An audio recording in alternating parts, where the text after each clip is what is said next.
Olá, amados, graça e paz.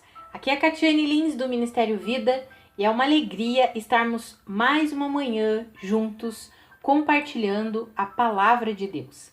Durante essa semana estou compartilhando com você devocionais extraídos do Evangelho de Marcos. Durante essa semana não, né? Durante vários dias aí, desde o dia 13 até o dia 30 de setembro, estamos meditando nas escrituras do Evangelho de Marcos. E hoje eu quero compartilhar com você o texto de Marcos capítulo 9, dos versículos 2 ao 8. Está escrito assim: 6 dias depois, Jesus tomou consigo Pedro, Tiago e João e os levou a um alto monte, onde ficaram a sós.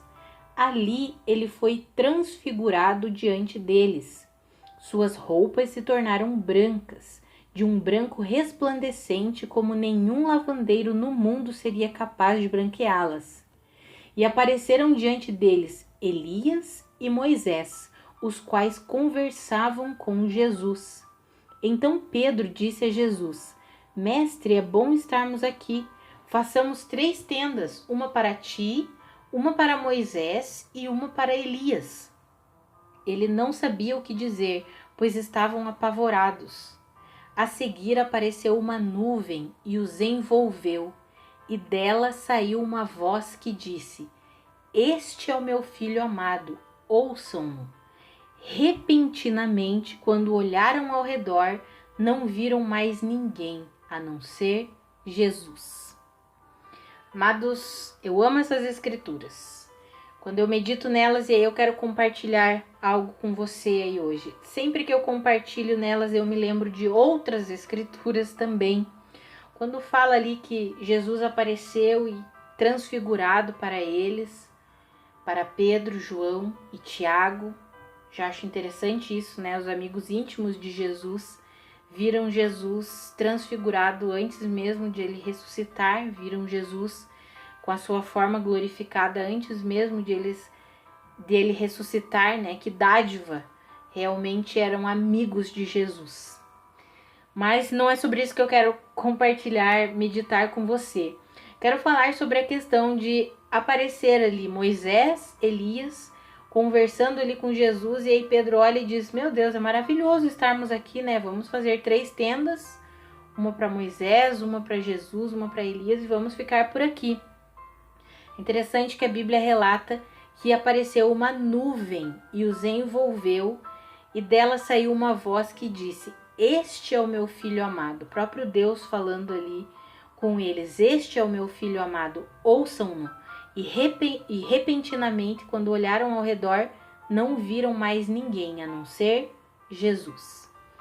Quantas e quantas vezes nós queremos igualar Jesus com a lei de Moisés, né? Moisés representando a lei de Moisés, e com os profetas. E essas escrituras, essa experiência ali que aconteceu com esses discípulos nos mostram claramente que nós não podemos fazer isso. E isso nós podemos ver em outras escrituras. Quando nós vemos Paulo escrevendo aos Romanos, e ele diz assim: olha, a lei e os profetas, eles testemunham a respeito de Jesus. A lei e os profetas falam a respeito de quem? De Jesus. Eles testemunham sobre Jesus. Quando nós lemos em Hebreus, o escritor aos Hebreus diz assim: por muito tempo Deus falou conosco por meio dos profetas, mas agora ele fala conosco por meio do seu Filho. Amados, Jesus Cristo é a palavra que se fez carne, e ele nos deixou a palavra escrita para que nós possamos ouvi-lo por meio dessa palavra. Nós não podemos igualar aquilo que Deus não igualou. Por isso que lá em João está escrito assim: olha, a lei foi entregue por intermédio de Moisés, mas a graça e a verdade vieram por Jesus Cristo. Jesus Cristo estabeleceu a graça e a verdade. Isso não significa, quando eu prego sobre isso, não significa que eu sou contra a lei. como o apóstolo Paulo escreve minuciosamente na carta aos Romanos, explicando sobre a questão da lei e da graça. A lei teve um propósito e não teve o propósito de gerar vida, por isso eu não posso igualar a lei com o que Cristo estabeleceu. A lei apenas testemunhava que Cristo viria, que era necessário um Messias, que era necessário um Salvador, porque o homem jamais conseguiria obedecer a Deus debaixo da lei, porque debaixo da lei ele ainda vivia com aquela natureza caída, pecaminosa, corrupta. Jesus trouxe e estabeleceu uma justiça que produz vida. Por quê? Porque ele condenou o pecado, nos dando uma nova vida ao ressuscitar. Isso está escrito lá em Romanos 4:25. Ele perdoou os nossos pecados com a sua morte e nos justificou com a sua ressurreição. A justificação inclui o novo nascimento. Então, amados, desde sempre, Jesus, Deus ali, próprio Deus falando com os discípulos, olha, esse é o meu filho amado, ouçam-no. Agora vocês não ouvirão mais os profetas, não é mais a lei que revelará as minhas verdades para vocês. Agora quem revelará é o meu próprio filho.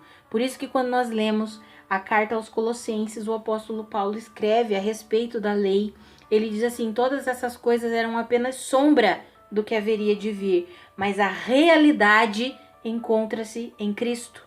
Amados, que nós possamos compreender isso ao estudarmos as Escrituras, compreendermos o tempo em que nós vivemos. Estamos debaixo de uma nova aliança estabelecida por Cristo Jesus e precisamos ouvir a mensagem, a palavra de Cristo Jesus. Temos aí toda a Bíblia, o Antigo e o Novo Testamento falam sobre Jesus. No Antigo Testamento, Jesus está como uma sombra, ainda oculto, não conseguimos ver completamente. Mas no Novo Testamento, temos o Evangelho revelado, aberto, a realidade que é Jesus Cristo, esclarecida, exposta de uma maneira muito clara. Que nós possamos ter essa sabedoria ao lermos as Escrituras e possamos compreender que Jesus é o Filho amado e que nós devemos ouvi-lo. Possamos mergulhar no estudo das Escrituras com esse entendimento, sabendo que no Novo Testamento temos com clareza explicado as palavras de Jesus. Vamos orar? Pai, muito obrigada, Senhor. Muito obrigada porque o Senhor nos enviou Jesus. Senhor, obrigada porque Ele é a palavra que se fez carne e Ele nos deixou a sua palavra escrita. Obrigada, Pai, porque toda a Bíblia é útil para o nosso ensino. Muito obrigada por isso. Pai, nos dá sabedoria para estudarmos as Escrituras, compreendermos os tempos, compreendermos que nós vivemos no pós-cruz, que estamos depois da obra consumada, realizada por Cristo Jesus. Nos ajuda a compreendermos as suas Escrituras, Pai, a plenitude da sua verdade, Pai. Em nome de Jesus, nos conduz em toda a verdade. Não nos deixa enganados, não nos deixa crer, Pai, em mentiras, em enganos, mas nos ajuda a crermos completamente nas verdades do Evangelho de Cristo Jesus. Amém, Senhor. Amados, que a graça e a paz de Cristo sejam multiplicadas sobre a sua vida. Um grande abraço e até amanhã.